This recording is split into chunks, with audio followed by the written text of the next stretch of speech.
பொரிச்சு போட்டு தான் செய்ய போகிறோம். எப்படி செய்கிறேன்னு சொல்லி இப்போ வாங்க பார்ப்போம். இதெல்லாம் ரோல் எடுத்து வச்சுக்கிறேன். டீவரிச்சு கிடந்தது பொரிஞ்சு வரட்டுக்கும் அது கொஞ்சம் இறக்கி எடுக்கும். அதுவும் நல்லா பொரிஞ்சு வரட்டுக்கும். இப்படி பொரியுதாண்டு இன்னும் பொரியணும். பெருங்காய வடியை போடுவோம். இஞ்சால உருளைக்கிழங்கு இஞ்சால பைத்தங்காய் வடிவாக மிக்ஸ் பண்ணி போட்டு பொரிச்சு வச்சதை போடுவோம். உருளைக்கிழங்கையும் போட்டு வடிவாக மிக்ஸ் பண்ணி விடுவோம். அதுக்கப்புறம் ரோல் சுற்றுறது உங்களுக்கு காட்டுறோம். படுத்திட்டு பாருங்க இப்படி திரும்பவும் அப்படியே எல்லா ரோலையும் எடுத்து இதில் துவச்சிட்டு ரசகுத்தூள் இதுக்கு மேலே போடுவோம். ரசகுத்தூள் எல்லாம் போட்டு 4 ரோல் வட்டுட்டு இனி இதை நாங்கள் வணக்க நண்பர்களே, நான் மரக்கறியில் ரோல் செய்ய போகிறேன். எல்லாம் பொரிச்சு போட்டு தான் செய்ய போகிறோம். எப்படி செய்கிறேன்னு சொல்லி இப்போ வாங்க பார்ப்போம். ரோல் எடுத்து வச்சுக்கிறேன். டீவரிச்சு கிடந்தா கொஞ்சம் இலாகினா தான் ரோல் சுற்றுறதுக்கு ஓகே.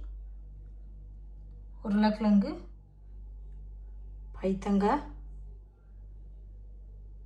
வெங்காயம், தக்காளி பழம், உள்ளி, கருவேப்பிலை பவுடர், இவை தான் தேவையான பொருட்கள். உருளைக்கிழங்கு 1.5 கிலோ, தோலெல்லாம் சீவினதுக்கு பிறகு 150 வந்தது. அதே போல் பைத்தங்காய் 1/2 கிலோ, அதெல்லாம் வடிவ கழித்து வெட்டி எடுக்க 480 கிராம் வருது. ஒரு பெரிய வெங்காயம், 2 சின்ன தக்காளி பழம், 5 பல்லு உள்ளி, கொஞ்சம் கருவேப்பிலை, இவ்வளோதான் தேவையான பொருட்கள். அடுப்பில் எண்ணெயோட சட்டி வச்சுருக்கு. எண்ணெய் கொதித்ததும் இப்போ நாங்கள் இதுக்குள்ளே உருளைக்கிழங்க பொரிச்செடுப்போம். உப்பு போட்டதுக்கு சின்ன துண்டாக தான் வெட்டி எடுக்கிறோம். சின்ன துண்டாக வெட்டி வச்சுட்டு பொரிஞ்சு போட்டு வச்சா நல்ல டேஸ்ட்டாக இருக்கும். பொரிஞ்சு வரட்டுக்கும் அதுக்கு இப்படி பொரியுதான்னு நல்லா கிளறி விடுவோம். கிளறி நல்லா பொன்னிறமாக பொரிஞ்சு வரணும். எப்படி பொரிஞ்சு வருதான்ட்டு நல்லா பொரியுது. இன்னும் கொஞ்சம் பொரியட்டுக்கும் இறக்கிக்கும் உங்களுக்கு காட்டுறேன். உருளைக்கிழங்கு இப்போ பொரிஞ்சு வந்துட்டு இனி நான் இதை படிச்செடுக்க போகிறேன். நல்லா பொரிஞ்சிட்டு இனி இறக்கி எடுப்போம். நல்லா வெண்ணியை படிச்செடுக்கணும். நல்லா பேப்பருக்கு நான் போடுவோம். இதே போல் எல்லாத்தையும் நான் பொரிச்சிட்டு உங்களுக்கு காட்டுறேன். உருளைக்கிழங்கெல்லாம் பொரிச்சு எடுத்துட்டேன். இனி மெய்த்தங்காயம் இருக்க பொரிச்செடுப்போம். அதுவும் நல்லா பொரிஞ்சு வரட்டுக்கும் பொரியட்டுக்கும் அது போக பார்ப்போம். இப்படி பொரியுதாண்டு இன்னும் பொரியணும். இதையும் இறக்கி எடுப்போம். பொரிஞ்சது காணும். இப்படி இறக்கி இதையும் பேப்பரில் நாங்கள் வடிவியாக போடுவோம். பெருங்காய வடியை போடுவோம். இஞ்சால உருளைக்கிழங்கு இஞ்சால பைத்தங்காய் உருளைக்கிழங்கு பொரிச்ச எண்ணெயிலேயே விடுவோம். எண்ணெய் சுட்டுட்டு நாங்கள் கடுகு போடுவோம். கடுகு, பெருஞ்சீரகம் கொஞ்சம் வடிவாக மிக்ஸ் பண்ணிவிட்டு வெட்டி வச்ச வெங்காயத்தை போடுவோம். வெங்காயத்தை போட்டு வடிவாக மிக்ஸ் பண்ணிடுவோம். கொஞ்சம் வெந்தயத்தையும் போடுவோம். வெந்தயத்தையும் போட்டு வடிவாக மிக்ஸ் பண்ணிடுவோம். கொஞ்சம் புளியை ஒன்று எடுத்து கொஞ்சமாக ஊற போட்டு வெங்காயத்தை வடிவாக வதக்குவோம். வெட்டி வச்ச உள்ளியை போடுவோம். உள்ளியையும் போட்டுட்டு வடிவாக மிக்ஸ் பண்ணிவிடுவோம். பொரிஞ்சு வரட்டுக்கும்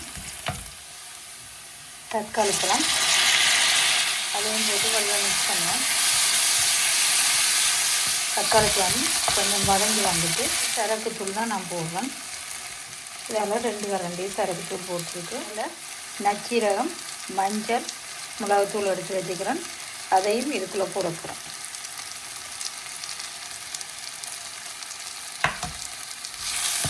அதையும் போட்டு வடிவாக மிக்ஸ் பண்ணிடுவேன். எல்லா தூளையும் போட்டு வடிவாக மிக்ஸ் பண்ணி போட்டு இந்த புளியை கரைச்சி விட போகிறோம். தக்காளி பழ சோஸ் போடுறபடியே நான் கொஞ்சம் புளி தான் கரைக்கிறேன். புளி தண்ணியையும் இதுக்குள்ளே விடுவோம். புளி தண்ணி விட்டதுக்கு பிறகு இது கொஞ்சம் உப்பை போடும். இந்த சோஸுக்கு கணக்காக போட்டால் சரி. எண்டா உருளைக்கிழங்கு பைத்தங்காய்க்கு போட்டு பொரிச்சது இப்போ நாங்கள் காணும். இந்த காணாடி பார்த்து போடுவோம். அதையும் போட்டு வடிவாக இதாண்டுவோம். தண்ணி விடுவோம். தண்ணியை விடுவோம். நல்லா கொதித்து வரணும். இனி நான் தக்காளி பழ சோஸ் போட போகிறேன். அதுவும் இதில் காணும். 3/4 கரண்டி காணும். நேசக்கரண்டியெல்லாம் 3/4 கரண்டி போட்டிருக்கேன். ஏன்டா தக்காளி பழம் போட்டபடியாக அதையும் போட்டு வடிவாக மிக்ஸ் பண்ணிவிடுவோம். நல்லா மிக்ஸ் பண்ணிவிட்டு நல்லா கொதித்து வரட்டுக்கும். உருளைக்கிழங்கு பைத்தங்காயை போடுவோம். நல்லா கொதித்து வந்துட்டு இனி இதுக்குள்ளே நாங்கள் பொரித்து வச்சதை போடுவோம். பொரித்து வச்ச பைத்தங்காயை போடுவோம். பொரித்து வச்ச பைத்தங்காய் போட்டு வச்சு மிக்ஸ் பண்ணிவிட்டு உருளைக்கிழங்கையும் இப்படி எல்லாத்தையும் போடுவோம். உருளைக்கிழங்கையும் போட்டு வடிவாக மிக்ஸ் பண்ணி விடுவோம். எல்லா கிழவையும் செய்கிறட்டுக்கும் நல்லா வடிவாக கிழவையெல்லாம் செய்கிறட்டுக்கும் பால் ஒன்றும் விட மாட்டேன். கருவேப்பிலை பொடியையும் போடுவோம். போட்டு வடிவாக மிக்ஸ் பண்ணி விடுவோம். இப்போ சோஸ்லேயே எல்லாம் மிதண்டு வரட்டுக்கு எல்லா கலவையும் மிக்ஸ் பண்ணியாச்சு. நீ அடுப்பை நிப்பாட்டி விடுவோம். எங்களுக்கு ரோலுக்கான இது ரெடி. இனி ஆறட்டுக்கும் அதுக்கப்புறம் ரோல் சுற்றுறது உங்களுக்கு காட்டுறோம். ரோலுக்கு கறி செய்து எடுத்து வச்சுக்கிறேன். ரோல் மாவை இப்போ உடைச்சி எடுத்து வச்சுக்கிறேன். கறி இஞ்சால சரியாக சமைச்சு ஆறி வந்துட்டு இஞ்சால இதில் இந்த தட்டில் தான் ரோல் அடுக்க போகிறேன். ரோல் செய்கிறத வாங்க பார்ப்போம் அப்படி செய்கிறான். ரோல் பேப்பரெல்லாம் இப்படி கிழிச்சு எடுத்துட்டு ரோலை சுற்றுவோம். தேவைக்கேற்ற அளவுக்கு நீங்கள் கறி வைக்கலாம். இப்படியே இதை மடிச்சிட்டு திரும்ப இப்படி போட்டுட்டு இப்படி இதாண்டுட்டு இதை சுற்றி எடுத்து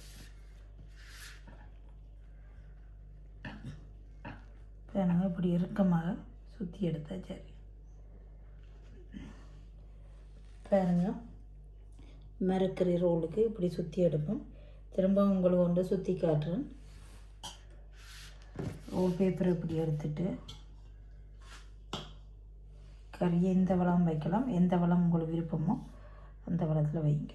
உங்களுக்கு தேவையான அளவு கறியை வச்சுட்டு அதை வடிவாக மட்டப்படுத்திட்டு பாருங்க இப்படி.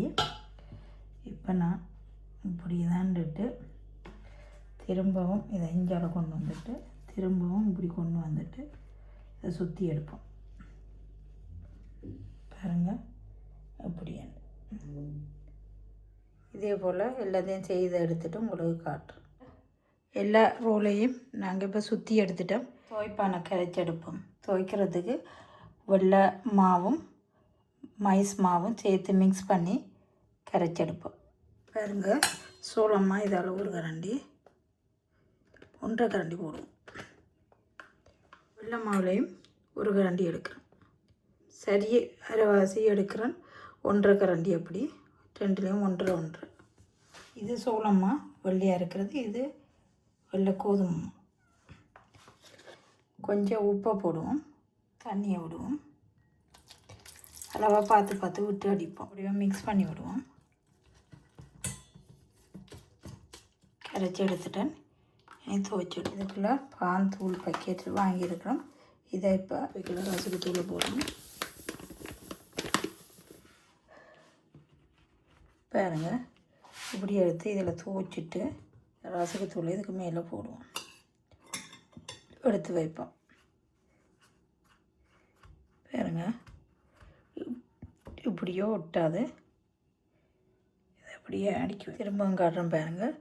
இதை இதுக்குள்ளே போட்டுட்டு துவைச்சி எடுக்கணும். இதை எடுத்து செய்யலாம். அப்படி கையாலையும் செய்யலாம். அப்படி எடுத்துட்டு இந்த ரசகு தூளுக்கு மேலே வச்சுட்டு இப்படியும் நாங்கள் ரசகு தூளை போடுவோம். இதே போல் எல்லாத்தையும் செய்து எடுத்துகிட்டு உங்களுக்கு பாருங்கள். எல்லாம் நாங்கள் ரசகு தூளெல்லாம் போட்டு பிரட்டி வச்சாச்சு ரோல். இதை இப்படியே நான் டீ பொரிச்சு வைக்க போகிறேன். இங்கே பொரிக்க போகிறேன்னு சொல்லி பொரிக்கிறதையும் நாங்கள் பார்ப்போம். எண்ணெய் கொதித்து விரட்டுக்கும். அது பிறகு ரோலை சுடுவோம். நான் ரோலை பொரிக்க போடுவோம். 4 ரோலை போட்டு எடுப்போம். இப்படியே திருப்பி விடுவோம். நல்ல வடிவாக பொரிஞ்சு விரட்டும். திருப்பி விட்டாச்சு. பொரி விரட்டும். முட்டையில் துவச்சி போட்டு எடுத்தால் எண்ணெயெல்லாம் நல்லா பொங்கி ஊற்றுற போல் வரும். பொங்கி ஊற்றாதான் ஆனபடியாக ஓகே. திருப்பி பொரிச்சு எடுப்போம். நல்லா பொரியட்டுங்க. பொரி வட்டுட்டு இனி இதை நாங்கள் இறக்கி எடுப்போம். நல்லா எண்ணெய் வடியணும். வெள்ளை பேப்பரில் இப்போ நாங்கள் போட்டு விடுவோம். எண்ணெய் வடியட்டும். அது பிறகு இதாண்டோம். இதே போல் எல்லாத்தையும் பொரிச்சிட்டு உங்களுக்கு காட்டுறோம். பாருங்க நாங்கள் ரோல் எல்லாம் பொரித்து எடுத்துட்டோம். அதோட கோப்பியும் இது டீ டைம் போல் ரோலும் ஸ்ரீலங்கா கோப்பியும் எடுத்து வச்சுக்கிறோம். இதை இப்போ நாங்கள் குடிக்க போகிறோம்.